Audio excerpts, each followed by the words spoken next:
नमस्कार, नवतेज टीवी में आप सभी का स्वागत है। मैं हूं आपके साथ प्रियंका तिवारी। खबरों की ओर रुख करेंगे। बिहार में नीतीश कुमार के नेतृत्व में 15 दिन पहले गठित एनडीए सरकार के विश्वास मत की आज अग्नि परीक्षा है। नीतीश सरकार को बिहार विधानसभा में फ्लोर टेस्ट पास करना होगा, जिसके समर्थन और खिलाफ में विधायक मतदान करेंगे। विधानसभा की कार्यवाही लगातार जारी है, लेकिन बताया जा रहा है कि जेडीयू और बीजेपी के 3-3 विधायक विधानसभा में नहीं पहुंचे हैं, लेकिन अब पहुंच चुके हैं। राज्यपाल विश्वासनाथ आर्लेकर का अभिभाषण हो चुका है। इसके बाद स्पीकर के खिलाफ अविश्वास प्रस्ताव भी पेश किया गया है। बता दें आपको कि बिहार में फ्लोर टेस्ट लगातार जारी है। बीजेपी और जेडीयू के सभी विधायक विधानसभा पहुंच चुके हैं और अब कुछ ही देर में तस्वीर ये साफ हो जाएगी कि क्या बिहार में नीतीश कुमार की सरकार रहेगी या फिर आरजेडी एक बार फिर से सरकार बनाने में, खेला करने में कामयाब हो जाएगी। जेडीयू के 2 विधायक डॉक्टर संजीव और बीमा भारती विधानसभा नहीं पहुंचे हैं। थोड़ी देर में साफ हो जाएगा कि नीतीश इस अग्नि परीक्षा में पास होंगे या फिर फेल।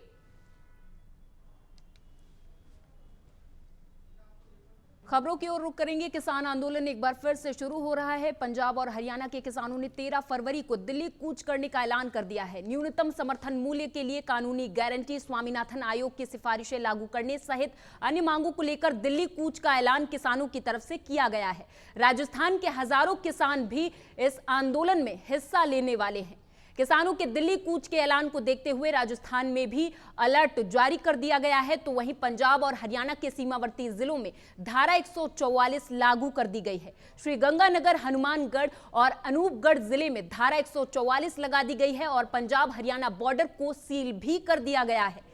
बता दें आपको कि किसान पंजाब, हरियाणा, यूपी, राजस्थान समेत कई राज्यों से दिल्ली कूच करने की तैयारी में है, जिन्होंने इस आंदोलन को चलो दिल्ली मार्च नाम दिया है। हालांकि इस आंदोलन में संयुक्त किसान मोर्चा शामिल नहीं है।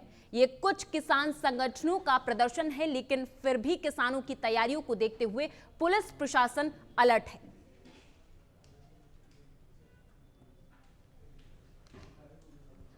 इधर उत्तर प्रदेश के मुजफ्फरनगर जनपद में स्थित शुक्रताल नगरी में सूबे के मुख्यमंत्री योगी आदित्यनाथ और भारतीय जनता पार्टी के राष्ट्रीय अध्यक्ष जेपी नड्डा पहुंचेंगे। इस दौरान प्रमोद कुमार नाम के ग्रामीण के घर चौपाल के माध्यम से मुख्यमंत्री योगी और राष्ट्रीय अध्यक्ष जेपी नड्डा किसानों से सीधा संवाद करेंगे।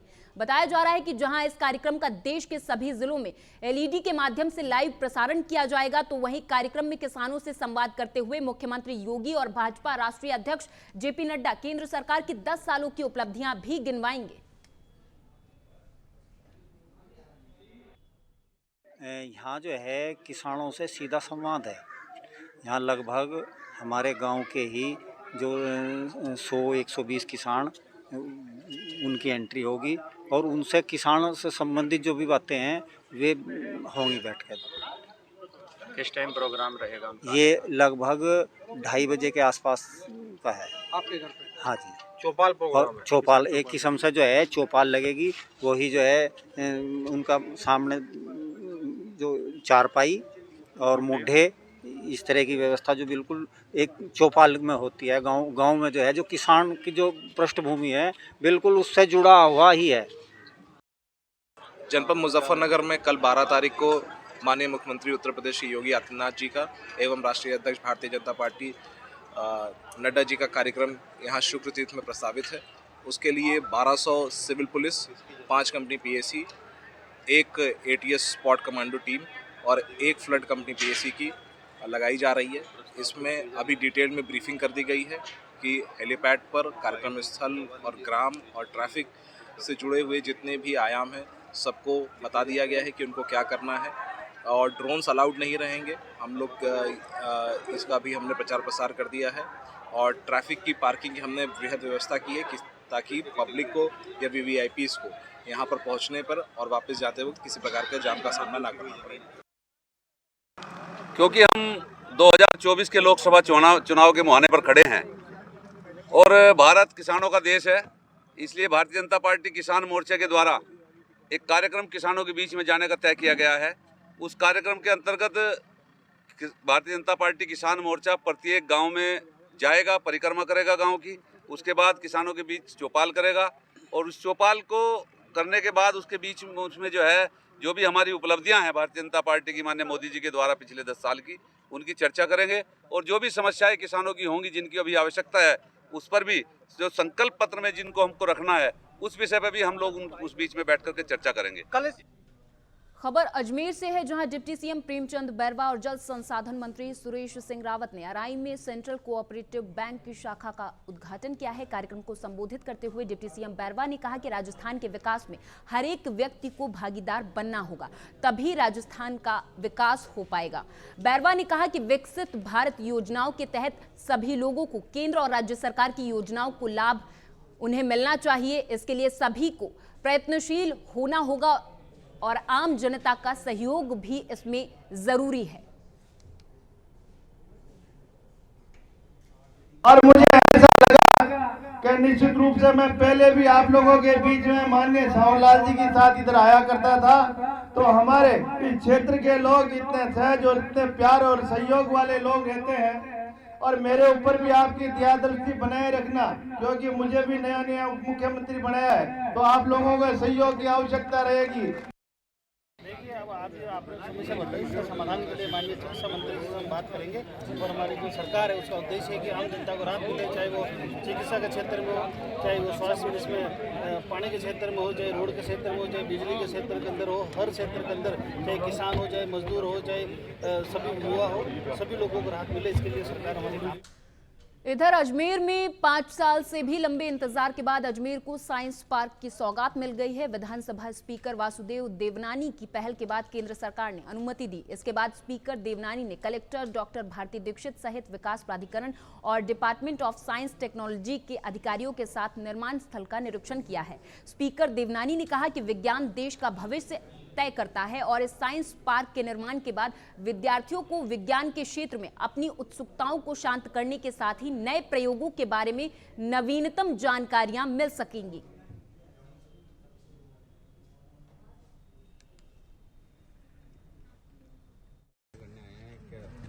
अजमेर में साइंस पार्क हमारे सबका एक बड़ा स्वप्न था और जो 2018 में इसका श्री गणेश भी शिलान्यास भी करा और उस समय लगभग 20,000 स्क्वायर मीटर ज़मीन जो 5 एकड़ के आसपास है वो स्वीकृत भी हुई और नगर निगम के माध्यम से इसको फ्लैट भी करने में लगभग 90 लाख रुपए सरकार ने व्यय भी किया।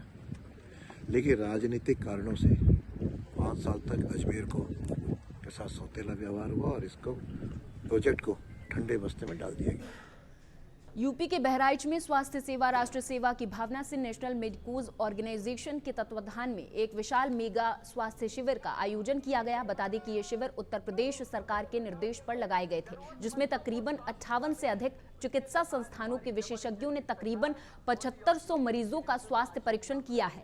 हालांकि कार्यक्रम का समापन मुख्य अतिथि रहे खाद्य और रसद मंत्री सतीश चंद्र शर्मा ने किया। इस दौरान उन्होंने कहा कि नेपाल से सटे सभी जनपदों में ये स्वास्थ्य शिविर लगाया गया है, जिससे जरूरतमंद लोगों का इलाज किया जा सकेगा।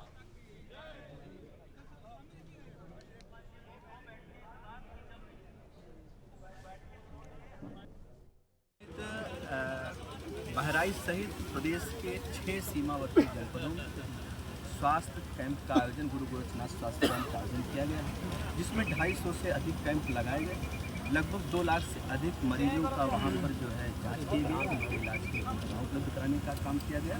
एनएमओ जो संस्था है स्वास्थ्य सेवा के माध्यम से राष्ट्र सेवा के लिए जो पूरे एनएमओ संस्था का हृदय से बहुत बहुत उनके करता हूँ। और सभी डॉक्टर्स जो टीम लगभग 800 से अधिक MBBS डॉक्टर्स की टीम यहाँ पर 6 सीमावर्ती जनपदों में लगी हुई, उनको भी बहुत बहुत हृदय से उनके पर भी आभार प्रकट करता हूँ। इधर यमुना एक्सप्रेसवे पर आज सुबह दर्दनाक हादसा हो गया। जानकारी के मुताबिक आगरा की ओर से नोएडा जा रही प्राइवेट वोल्वो बस का पहिया अचानक पंचर हो गया। इससे बस अनियंत्रित होकर सड़क पर मुड़ गई। इसी बीच पीछे से आ रही एक स्विफ्ट कार उसमें जा भिड़ी। घटना सोमवार सुबह करीब 7:45 बजे की, जिसके बाद देखते ही देखते दोनों वाहनों में अचानक आग लग गई, जिससे यमुना एक्सप्रेसवे पर जाम लग गया। बता दें कि हादसे की सूचना पर दमकल विभाग की गाड़ियां पहुंच गई, लेकिन तब तक आग अपना विकराल रूप ले चुकी थी। हादसे में बस सवार यात्री तो सुरक्षित निकाल लिए गए, लेकिन कार सवार 5 यात्री उसी में जल गए हैं। हालांकि अभी कार और मृतकों की पहचान नहीं हो पाई है।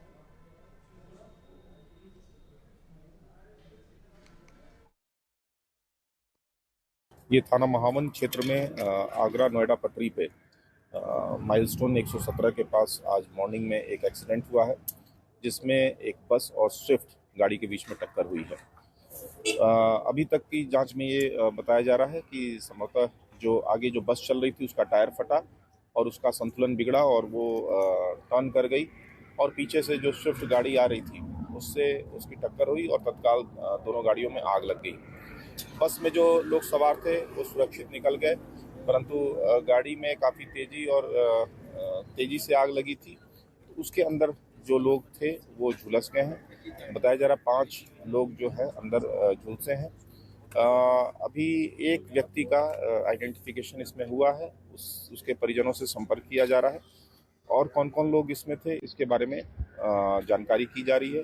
तत्काल पुलिस टीम, एम्बुलेंस और फायर ब्रिगेड की टीम यहाँ पर पहुँच गई थी राहत और बचाव हेतु, और जो बस के जितने ऑक्यूपेंट थे वो सभी सुरक्षित यहाँ से प्रस्थान कराए जा चुके हैं। आगे की विधिक कार्रवाई इसमें प्रचलित है। खबर भरतपुर से है, जहां वीएचपी और एबीवीपी ने होटल में धर्म परिवर्तन के गोरख धंधे की पोल खोल दी है, जिसके बाद लोगों की सूचना पर मौके पर पहुंची पुलिस ने 10 लोगों को हालांकि गिरफ्तार कर लिया है। बताया जा रहा है कि 500 से ज्यादा लोग धर्म परिवर्तन करने के लिए आए हुए थे और आसपास के गांव के लोग भी इस कार्यक्रम में बुलाए गए थे।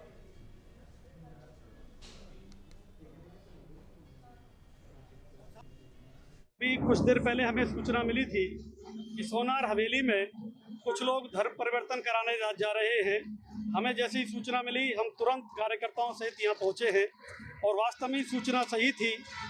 यहाँ कुछ कृष्णटी के लोग हमारे भोले भाले लोगों को फंसा करके उनको पैसे दे करके धर्म परिवर्तन कराने जा रहे थे। हम ठीक समय पहुँच गए। हमारे हिंदू देवी देवताओं को गाली दे रहे थे, साथ ही उनको मिसगाइड कर रहे थे कि बाइबिल ही तुम्हारे लिए संपूर्ण है, बाइबिल के आधार पे ही तुम मोक्ष की प्राप्ति कर सकते हो। जब हमने ये सब सुना, आपके हिंदू देवी देवता गलत हैं, काल्पनिक हैं, इनमें कतई दम नहीं है। हमने इन सारी चीज़ों को सुनने के बाद प्रशासन को अवगत कराया और प्रशासन यहाँ पहुँचा है और प्रशासन को हमने उन सब लोगों को सुपुर्द करने का काम। अलवर में एनईबी थाना पुलिस ने 6,75,000 की ठगी करने वाले एक आरोपी को गिरफ्तार कर लिया है। पुलिस ने बताया कि पीड़ित शख्स शेयर मार्केट में लंबे वक्त से कारोबार करता था, जिसे अच्छा मुनाफा दिलाने के नाम पर एक शख्स ने 6,75,000 की ठगी का शिकार बना लिया, जिस पर पुलिस ने धोखाधड़ी का मामला दर्ज कर लिया है और आरोपी को गिरफ्तार कर पूछताछ की जा रही है।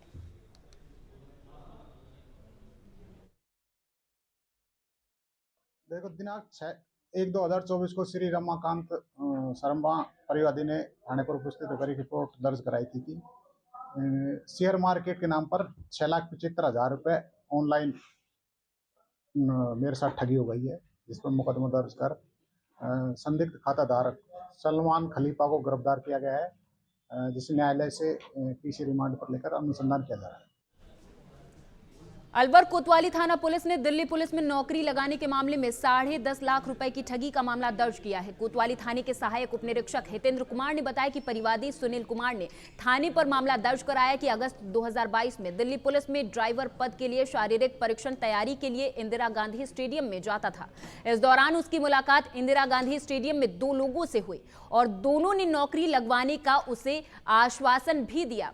इसके साथ ही लाखों रुपए की मांग भी की। वहीं पीड़ित के पैसे देने के बाद दोनों बदमाश फरार हो गए हैं।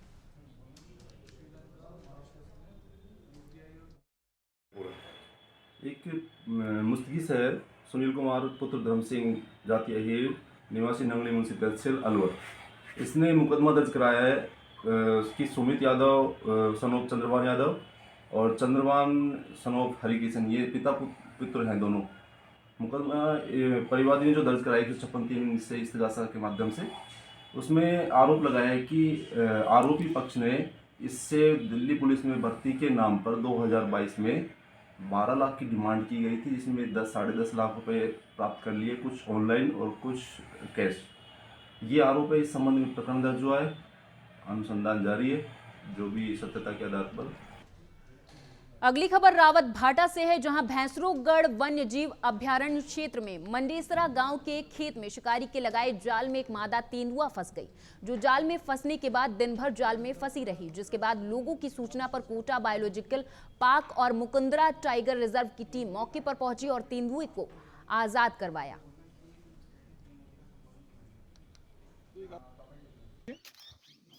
इसके पेल्विक कैविटी और एब्डोमिनल कैविटी के बीच में फंदे में फंसी थी। क्लच वायर का ये फंदा था। सिंपल ऑपरेशन था। हमने पहले ही ट्रैंकुलाइजेशन करने के पहले देख लिया था। इसका बॉडी वेट अप्रॉक्सीमेटली 40 kg के आसपास है, 40 किलो के आसपास है। 40 किलो के हिसाब से हमने इसको ड्रग लोड किया और ट्रैंकुलाइज किया सक्सेसफुली। इसे कोटा बायोलॉजिकल पार्क में लेके जा रहा है, अभेड़ा बायोलॉजिकल पार्क में। वहाँ इसका जो आवश्यक उपचार है वो हम करेंगे, कुछ लेबॉरेटरी टेस्ट करेंगे, फीकल टेस्ट करेंगे लेबॉरेटरी से संबंधित, और ये कम्प्लीटली स्वस्थ होने के बाद इसको प्राकृतिक आवास में हम रिलीज करने की कोशिश करेंगे। ये ऑपरेशन एक सक्सेसफुल रहा है, आप लोगों का भी इसमें सहयोग रहा, कोई ज़्यादा डिस्टर्बेंसेस नहीं रहे यहाँ पर, और ये विदिन मिनट्स सक्सेस हुआ ऑपरेशन रहा। अब आप लोगों का दायित्व बनता है कि इस प्रकार से एनिमल के साथ क्रूएल्टी ना हो और ये फंदे नहीं लगे उनके जान माल के लिए। राजस्थान के अजमेर संभाग में पहले स्थान पर रही नगरपालिका ने विकास को लेकर नया अध्याय लिख दिया है। साधारण सभा की बैठक में निवाई पीपलू विधायक और पालिका अध्यक्ष दिलीप ईसरानी ने साल 2024 और 25 का 113 करोड़ का बजट बैठक में पेश किया, जिसको सभी वार्ड पार्षदों ने सर्वसम्मति से उसका स्वागत किया। बता दें कि निवाई के विकास के लिए पुरानी पालिका भवन को तोड़कर नया अत्याधुनिक सुविधाओं से युक्त बस स्टैंड बनवाने, रक्तांचल पर्वत पर सीढ़ियां, रेलिंग सहित बाकी प्रस्ताव पारित किए गए हैं।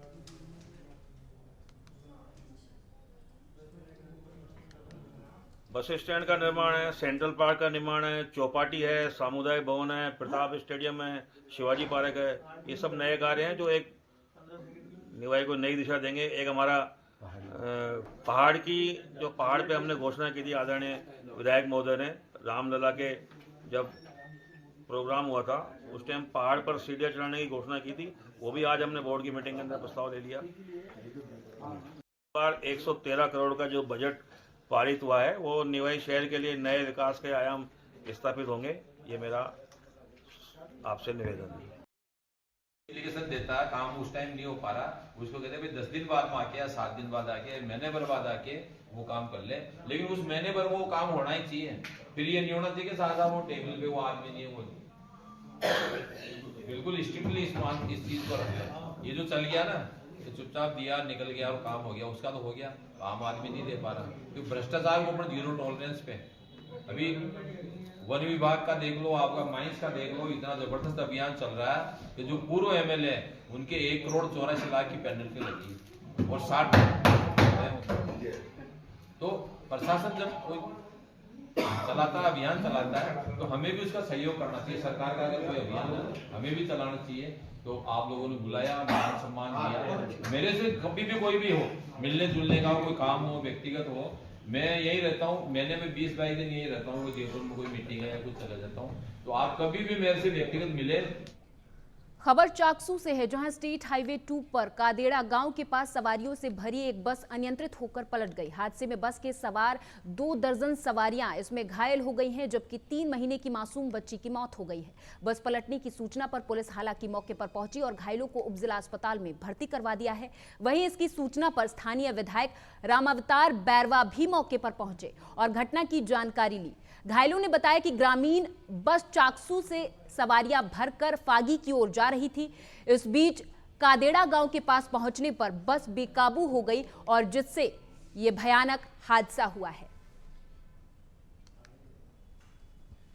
गवर्नमेंट की डीलक्स बस थी, वो यहाँ से सवारी लेके वो फागी को जा रही थी। तो प्रत्यक्षदर्शियों ने बताया था कि जो गाड़ी थी वो ड्राइवर ने शराब पी रखी थी और कादेड़ा से 1 किलोमीटर आगे गाड़ी मेन रोड से पलट गई। पलटने में 24 लोग घायल हुए, उसमें से 11 लोगों को हमने रेफर कर दिया है और एक बच्चा छोटा, उसकी डेथ हो गई।